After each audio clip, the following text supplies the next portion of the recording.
Hello नमस्कार, very good evening साथियों। स्वागत है आपका मेरे नए यूट्यूब चैनल हिस्ट्री थोड़ा बेसिक थोड़ा डीप में।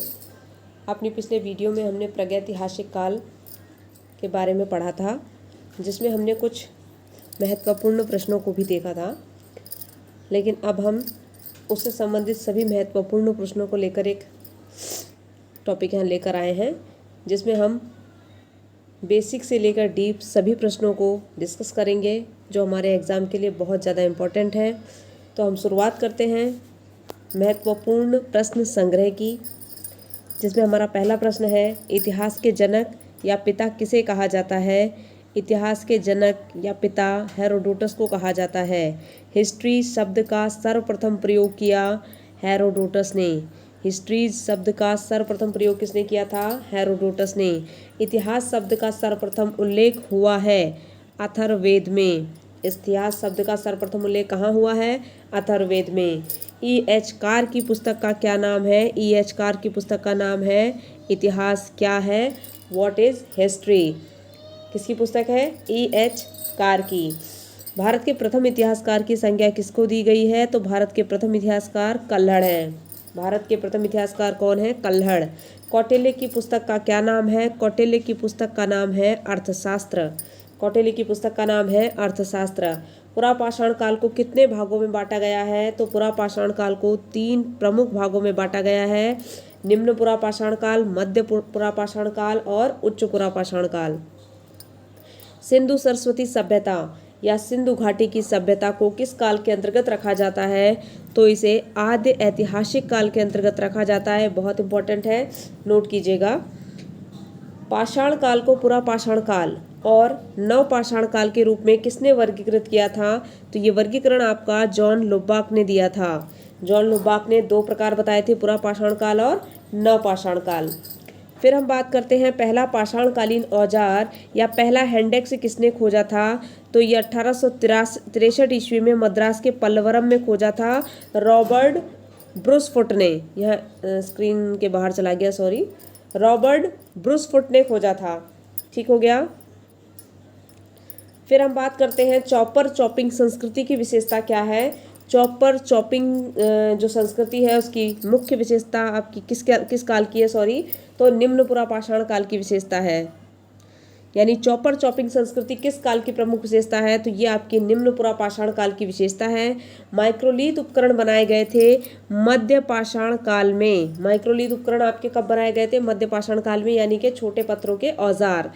भारतीय प्रागैतिहासिक पुरातत्व का जनक किसे कहा जाता है? तो भारतीय प्रागैतिहासिक पुरातत्व का जनक रॉबर्ट ब्रूसफुट को कहा जाता है। बीरबल साहनी पुराविज्ञान इंस्टीट्यूट कहाँ है? बीरबल साहनी पुराविज्ञान इंस्टीट्यूट आपका लखनऊ में है। प्रथम कारीगर मानव या प्रथम मानव की संज्ञा किसे दी गई है? होमो हैबिलस को। होमो हैबिलस प्रथम मानव या प्रथम कारीगर मानव थे। इन्होंने ही सबसे पहले पत्थर के औजार बनाए थे। अगला क्वेश्चन वही है कि सबसे पहले पत्थर के औजार बनाए थे होमो हैबिलस ने। फिर हम बात करते हैं, सोहन संस्कृति का पितामह किसे कहा जाता है?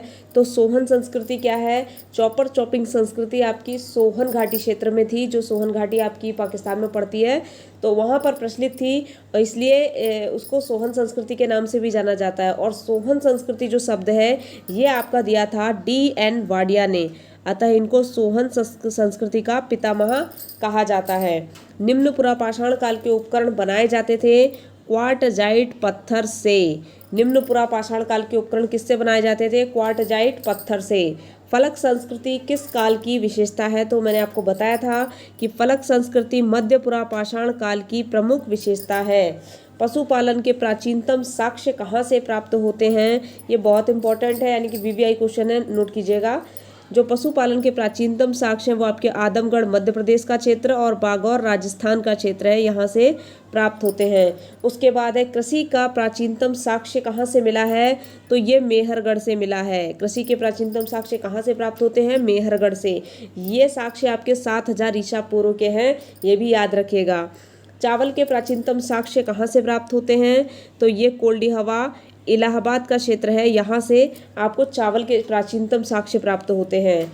हड्डी से निर्मित उपकरण कहाँ से प्राप्त होते हैं? तो चिरांद आपका बिहार का क्षेत्र है, जहाँ से आपको हड्डी से निर्मित उपकरण प्राप्त होते हैं, और ये विशेषकर हिरण की सींगों से बनाए गए हैं। फिर अगला क्वेश्चन है, इतिहास का सबसे लंबा काल किसे कहते हैं? तो इतिहास का सबसे लंबा काल आपका पुरापाषाण काल। पुरापाषाण काल को इतिहास का सबसे लंबा काल कहा जाता है। अगला क्वेश्चन, सर्वप्रथम मानव अस्थि पंजर, सर्वप्रथम गर्त, सर्वप्रथम स्तंभ गर्त चूल्हे व सर्वप्रथम मृतक संस्कार विधि के साक्ष्य कहाँ से मिले हैं? तो ये सारे साक्ष्य आपके मिले हैं साराय नाहर व मैदहा से। साराय नाहर व मैदहा से आपके मिले हैं गर्त, स्तंभ गर्त चूल्हे, मृतक संस्कार विधि के साक्ष्य और सर्वप्रथम मानव अस्थि पंजर। ठीक हो गया, इंपॉर्टेंट है, नोट कीजिएगा। फिर अगला आपका भीमबेटका, जो कि मध्य प्रदेश का क्षेत्र है जहां से आपको शैल चित्र प्राप्त हुए हैं। इसकी खोज किसने की थी, यानी भीमबेटका की खोज किसने की? तो B.S. बाकड़कर ने खोज की थी। भीमबेटका की खोज B.S. बाकड़कर ने की थी। फिर अगला क्वेश्चन है, थोड़ा कंफ्यूजिंग है, इसे ध्यान से देखिएगा। भारतीय उपमहाद्वीप में कृषि किए जाने के प्राचीनतम साक्ष्य मिले हैं। अब यहाँ पर कहता है उत्तर प्रदेश के संत कबीर नगर जिले में स्थित लहुरा देव से। कहाँ से? लहुरा देव से। तो इससे पहले आपने पढ़ा था अभी कि जो कृषि के प्राचीनतम साक्ष्य वो मेहरगढ़ से मिले हैं, जो कि 7000 ईसा पूर्व के हैं। ये फैक्ट जो आपका आया ये NCERT में दिया हुआ फैक्ट है और ये मेहरगढ़ से भी प्राचीनतम साक्ष्य हैं। ये साक्ष्य आपके 8000 से लेकर 9000 ईसा पूर्व तक के साक्ष्य हैं, इसलिए हम इसको उससे भी प्राचीनतम मानते हैं। अगर 7000 ईसा पूर्व के साक्ष्य पूछेगा तो मेहरगढ़ बताएंगे, अगर उससे भी प्राचीनतम साक्ष्य यानी कि ऑप्शन में आपको संत कबीर नगर का लहुरा देव दिया होगा तो आप इसको क्लिक करेंगे। ठीक है, तो ये थे आपके आज के महत्वपूर्ण प्रश्न। आशा करती हूँ आपको वीडियो अच्छी लगी होगी तो लाइक, सब्सक्राइब, शेयर कीजिएगा। Thank you so much.